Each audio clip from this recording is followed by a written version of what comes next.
Hi everyone and welcome to the Nurse's Brain. On this channel we focus on making nursing understanding, knowledge and skill more practical, connecting it to everyday life activity in order to make things easier for us.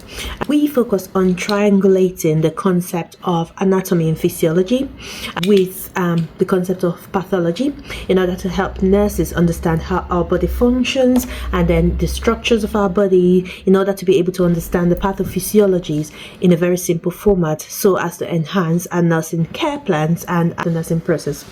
So starting from the beginning, today we will be talking about the reproductive system. What is the reproductive system? As earlier explained, our body is divided into cavities and sections and systems, and each system would be responsible for holding different organs of the body, as well as each cavity would be responsible for holding different organs of the body. Now, the reason for discussing this topic system by system is to provide a systematic approach of you understanding the structures and the functions of individual systems of our body. This is because each system, they tend to have a very similar function, relating structures, and that means when something's gone wrong, that is in the concept of pathology, the clinical manifestations or symptoms of our patients would be very similar because a deficit in these organs or systems will be similar. So this is why we will be discussing the body sections by section, system by system, and hopefully start by discussing the structures very minimally, just to open your eyes to understanding the basic aspect of this before you can understand the in-depth aspect of it.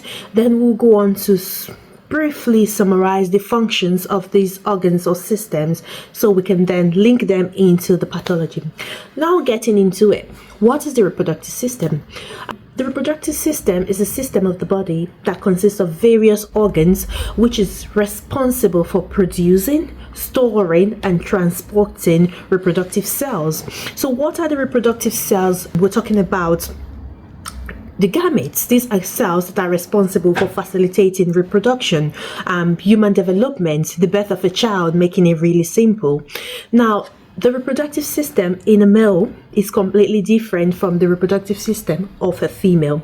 So we're going to break this section into multiple sections, in the sense that we would start with the male reproductive organ. So this first part would encompass the reproductive organs of a male, and then just briefly, and we can then link them particularly to the pathologies that are very common with the male reproductive system.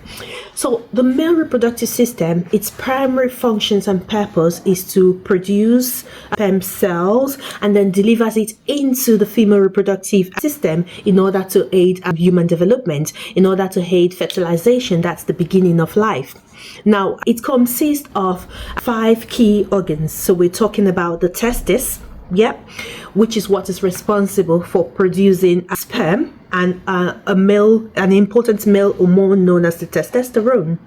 We're talking the epididymis, which basically what it does is it stores and matures sperm. And we're talking the vas deferens, which basically transports the sperm from the epididymis to where it is needed. And then there is the seminal vesicles and the prostrate gland, which produces semen. We'll go in depth to discuss the concept of what semen is versus what sperm is, because sometimes that's the major discrepancies we get, isn't it? And then finally we'll talk about the penis and the urethra, which basically facilitates sperm delivery. So looking at it, you can see a pattern of how I've discussed it. This is just very easy for you to understand it. Testis produces sperm and testosterone. When this is produced, it needs somewhere to be stored. That's where the epididymis comes in, because the epididymis helps to store the sperm and helps it mature. But then the sperm does not just have to live in the epididymis. Once it is mature, it needs to go out, isn't it? That is where the vas deferens come in, because it helps to transport this mature sperm away from the epididymis to where it is needed. But then the sperms as cell, their movement needs to be facilitated. That's where we need semens, which are the seminal fluids produced in in and nourished in the seminal vesicles to kind of facilitate this movement of the sperm. Then finally, the sperm needs a portal to come out through. That's why you have the penis, which is like the portal, and the urethra orifice, which is basically the exit to the sperm. That's the overview of the male reproductive system. But now let's talk about each of these organs. What is the anatomy? A very brief overview of the anatomy and physiology. That is the structure and the function. And then we'll then go on to talk about common pathologies that would affect these organs. We'll start with the testes. Now, what are the testes? They're two paired oval organs. They're just positions in the scrotum, the bag, the scrotum sac. So that's where you find the two testes. Yeah. So now, that's the structure of the testes, But then, what is the physiology? This means, what does it do? In general, it helps with spermatogenesis and hormone production. Spermatogenesis, in layman terms, simply means the production of sperm. That's what the testis does. But in addition, it also produces the testosterone, which is a very important male hormone. Yeah, that also helps with reproduction. It helps with male sex drive. It also helps with bone density. It helps with blood cell formation and all that as an additional physiology or function of the testes. Now we understand an overview of the anatomy and physiology of the testes. What can go wrong with the testes? The first common thing is orchitis, which is basically inflammation of the testes. Yeah. Now, what's the common symptom of anything itis? Inflammation, infection. We will get things like swelling. We will get things like redness or discoloration. We'll get things as like change in temperature, mostly warm. We'll get things like excruciating pains, and then there will be things like rise in either the white blood cell count, because all these are signs of infection. So the common problem that could happen with the testes is like orchitis, inflammation of the testes. Meaning these are the common signs and symptoms you would see in such situation. But then what can cause things like orchitis? So things like STIs, things like viral infection, things like bacterial infection, these things can cause orchitis. Another common problem with the testes, testicular cancer. So we'll go on and discuss testicular cancer and symptoms of cancer later. But then something else we can get is like the cryptorchidism, which is basically a condition where the testicles doesn't descend. By that, what I mean is when a child is born, the testis does not automatically descend. It's in the abdominal cavity. We'll talk about that as we progress in another series. But as the child grows, this testis needs to descend into the scrotal sac. But in some rare condition with some children, that developmental phase is missed completely, and this testis doesn't descend. It descends back down into the sac where it needs to go. So that is another pathology that could happen with the testes. The next organ of the male reproductive system is the epididymis. Brief overview of the anatomy and physiology of the epididymis. It's just a tube. It's a coiled tube at the back of the testis. So it's connected to the testis, and its main function is to help store the sperm cells that are produced by the testes. It helps stores them and enables them to mature properly. So what are the pathologies that could happen with the epididymis is things like epididymitis. Again, it's an infection of epididymis, and again you can guess what are the signs and symptoms: pain, swelling, hotness, or change in temperature, systemic symptom of infection basically. But then we then go on to the pathology of the epididymis. It's just the systemic symptoms of epididymis, things like inflammation. Then we've moved on for the epididymis. We now have to transport these sperm cells into where they're needed. So this is where the vas deferens comes in. It's a muscular duct, meaning it will contract. It's connected from the epididymis to the urethra, and its main purpose is to transport mature sperm during ejaculation. So it is the vas deferens that helps to transport this mature sperm during ejaculation. And the common problems that can come up with it are things like blockage, and this is where the problem of infertility will come in, because the sperm cells are unable to be conveyed to where they need to go in the process of sexual intercourse. And then maybe things like vasectomy. So that's where the whole concept of vasectomy comes into place, because the vas deferens is cut off or blocked to prevent the transportation of sperm cells. So that's why production cannot take place. The next thing we'll be talking about will be things like the seminal vesicles. Anatomy and physiology of these is that they're closer to the bladder, and their physiology, meaning their function, is that they produce semen. That's where the question comes in. What's the difference between semen and cells? So the sperm cells are whatever you think it's sperm normally. That's a combination of both the sperm cell and the semen, because the semen is the fluids that helps to like nourish the sperm cells, and it helps to transport it as well during ejaculation. So the normal fluids you would see would be like the semen. So the main function is nourishing the sperm cells. So things that can go wrong with the seminal vesicles are things like seminal vesiculitis. So again, will come symptoms like the pain, abdominal pain, groin pain, hotness, signs of systemic infection really. Then we've got the prostrate gland, very important, and it's anatomically is a walnut-sized gland that sits just below the bladder, and for physiology perspective, it produces prostratic fluid, which again protects and nourishes the sperm cells. Like you will know, there's certain conditions or pathological conditions you would see with the prostrate gland. The first again is prostatitis, which is an infection of the prostrate gland. Again, you would have a patient would have similar symptomatic manifestation of systemic inflammation and pain when it comes to things like prostatitis. So that's why we need the concept of differential diagnosis to rule out things, to be able to pinpoint what the problem is when it comes to diagnosing a patient.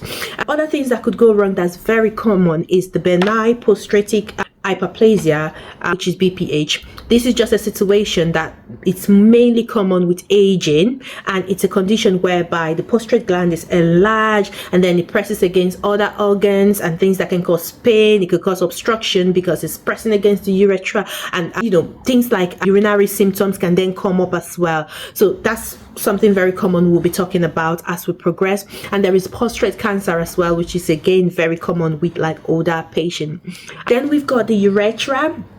Anatomically, the urethra in male is shared by both the urinary system and the reproductive system. What do I mean by that? Urethra, it's used for both weeing and for sexual intercourse. So that means its purposes lie between transporting urine from the bladder as a purpose of excretion, and also for reproductive purposes where it transmits the sperm. So what it does literally, it conducts the semen and the semen containing the sperm out of the body for what it is needed, for the purposes of what is needed. And in the cases of the urinary system, it helps to convey urine out of the body. And then pathologies or things that can go wrong with this, most common one is urethritis, which is basically inflammation or infection of the urethra, and possible cause of this is like STIs and all that. And the final part of the main reproductive organ would be the penis. The penis is an external anatomically is external reproductive system. It's made up of erectile tissues. By erectile tissues, I mean tissues that makes it erect for it to function for reproductive purposes. These are called the corpora cavernosa and the corpus spongiosum. Don't freak out with the term, but all you need to know is that these are erectile tissues that are very high in stimulus, and they are very enriched in blood vessels. So these are nerve endings. So this is why they are able to be stimulated and get that erectile function in order to complete the reproductive purposes. So the physiology of the penis, it's like it facilitates intercourse, it helps with ejaculation purposes, and it also helps with urination. So it's another organ that serves with that has a dual function with from the reproductive system and the urinary system.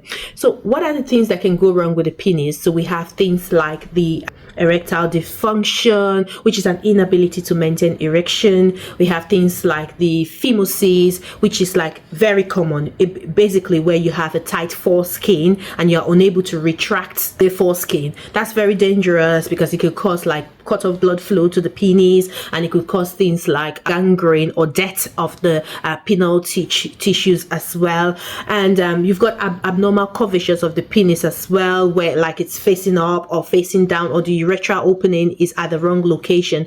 So the anatomy of the penis, basically, you've got the end that's attached to the scrotum, and then you've got the shaft of the penis, which is very, very enriched with blood vessels if you look at the pictures attached below. And then you've got the glans penis, which is very high in nerve endings as well, that helps with stimulation and sensitivity. So this is the overall anatomy and physiology of the male reproductive system from a brief perspective. In general, or in summary, understanding the anatomy and physiology, which is basically the structures as well as the functions of the male reproductive system, it helps you to be able to support your patients better, because now with this little understanding of the male reproductive system, you can be able to tell when something is not right, meaning you can be able to trace the pathophysiology. So if a male patient should come in with, like, say they've got like a swollen penis, and they've got like redness or discoloration, is hard to touch, and then you've asked them what's gone wrong, and they've said they've been unable to retract the foreskin of their penis, you would understand what's going on. You would understand the anatomy of what's going on. You would understand the physiology, and again you would understand the pathology, because if that restriction is not relieved, there could be reduced blood flow to the penis and all of that. Or if a patient should come in with like infertility issues, you understand the structures of the male reproductive system, and you know how to provide health education, you know how to signpost to the necessary services. Or if a patient should come up with like signs of systemic infection, maybe their heart, their new score is way above what it should be, their blood tests, they've got white blood cell counts going on, and they've had history of sexually transmitted diseases, and they've got like swelling and all that, you could think of all of the ititis, which are basically inflammation and infection of the reproductive organs, and then we can identify specific tests and specific assessments to do in order to like tick boxes and ensure that differential diagnoses are not missed. So this is the overall of the male reproductive system and what can go wrong with it, the structure, the function. And I'm hoping with your little exposures to these, you'll be able to get that little immediate understanding for you to then go and delve in more into the topic, so you'll be able to get more understanding. So we'll be discussing part 2 of the reproductive system, where we'll be talking about the female reproductive system, and then once we're done with that, we'll progress on to talking about the process of fertilization, human development, and how children are born. I hope you've enjoyed this little lesson, and I hope it's been able to broaden your knowledge, or to just open your eyes into getting you to understand the subject matter a bit better, so when you read them in depthly, you can understand. So just to re-emphasize, this is just like a brief summary. That's what we do on this channel, to give you brief summary, so you can have an idea and understanding. So when you go back to read these things, you'll be able to understand better. And thank you for joining us today, and I'll see you next time. Learning anatomy can feel like deciphering an alien language. Muscle names, anyone? And then there's physiology. It's like trying to solve a puzzle with missing pieces. Pathology? More like a drama series with plot twists that keep you guessing. Pharmacology can feel like an endless menu at a gourmet restaurant. So many choices. But wait, here's where the nursing brain comes in. It solves these challenges like a superhero. With the nursing process and evidence-based practice, we become the heroes of healthcare. If you enjoyed this journey through the nursing world, don't forget to subscribe, like, and share. Ending with a fun music beat as our superhero nurses save the day.